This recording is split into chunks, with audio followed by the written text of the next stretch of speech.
Man, I saw this video going viral maybe like a couple of days ago.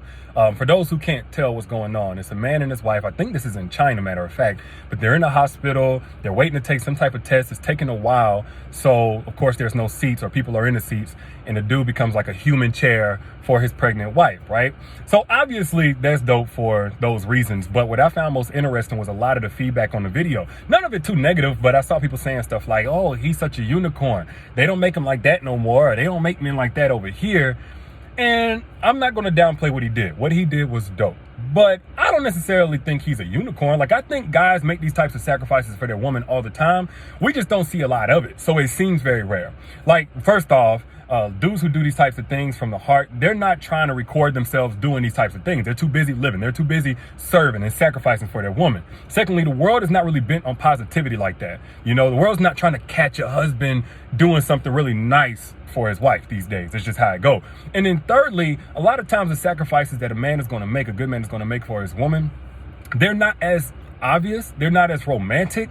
They're not as captivating as becoming a human chair. Like, a lot of times it's as simple as a man who's taking in all the groceries. You know, 150 pounds of groceries. He barely even weigh 150 pounds. Whole shoulder about to fall out of place. But he making sure that his woman don't have to struggle and strain with those groceries. Like, even that would be, I would consider a sacrifice on the day-to-day, something small or whatever, but it's meaningful for a man. Or, you know, going to go kill that snake, going to go kill that roach when he ain't no more brave than the woman. You know, we love to act like we don't die from snake venom the same way y'all do, but that's a sacrifice. Or one I think is actually pretty big. It's a lot of guys out here who are sacrificing for their woman, working a job that they hate, working a job that's stressing them, working a job that's sending them to an early grave, deteriorating their mental health, all because they want their woman to be properly accommodated.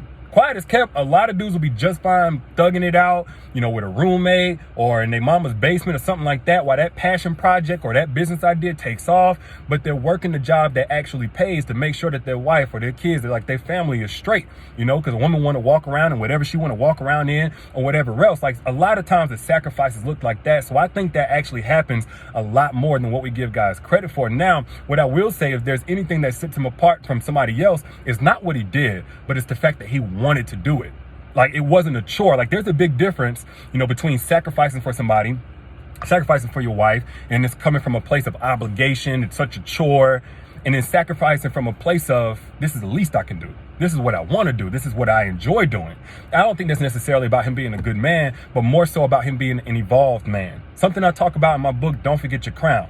And I say that because one aspect was he preferred to make the sacrifice for his wife. He didn't ask those dudes that's on their phone sitting down, clearly with an 8 to 9 month pregnant woman in distress. He didn't ask them to get up. You know what I'm saying? He went in, he just plopped down on the floor and became the chair for his wife. Like, that's one aspect of an evolved man. He didn't do it complaining. If anything, from what I could see, he was actually smiling. Another aspect of it was that he went over and beyond. This man wasn't just a human chair. He also had a whole concierge service. He was sitting there holding the drink for her, making sure she was good, you know, and it also didn't look, to me, from what I could see now, it also didn't look transactional. Another aspect of an evolved man. Transactional meaning, you know, in the moment when she needs something, you're going to stop and say, oh, if I do this for you, will you do that for me? An evolved man ain't tripping on that. Again, he's coming from a place of, this is the least I can do. And I say that because the evolved perspective already sees the sacrifices that's getting made on the other side. You know, like in his case, he can already see, yes, he may be sitting on the floor, which is uncomfortable, but his wife has a whole baby sitting on her bladder 24/7.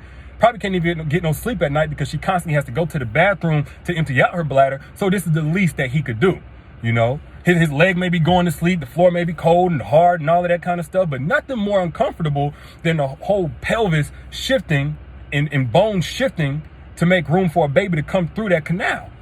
You know, that's an evolved, it takes an evolved perspective to see that. I'm not going to go too far in detail because I do so already in my book, Don't Forget Your Crown. So if you want to know more about an evolved man in these types of situations where he's sacrificing for his woman, click the link down in the caption. I'll make it 50% off for those who are watching this video today. But the moral of the story is this: unicorn or not, I'm going to say this. Guys who do these types of things from the heart, it's a lot less important to them that somebody is recording them and going to post them on social media so they can go viral doing these types of things. It's a lot less important to them that happens, as opposed to the woman that they do it for being ready to receive it when they do it, being ready to acknowledge it, being ready to reciprocate that energy at some point, not right then and there, but at some point in the form of her contribution. So whether a guy like this is a unicorn or not, I really think that's for not. That's pointless to talk about because you can't control that. You can't control if this type of guy is rare or if he's common. You can't control when he walks in your life. But what you can control is whether or not you'll be ready when he does. So that's the real conversation. Will you be ready when he does? But those are just my thoughts. Y'all let me know what you think down in the comments. Again, don't forget your crown is 50% off right now at the link in the caption. Holla at y'all later. Y'all be good. Peace.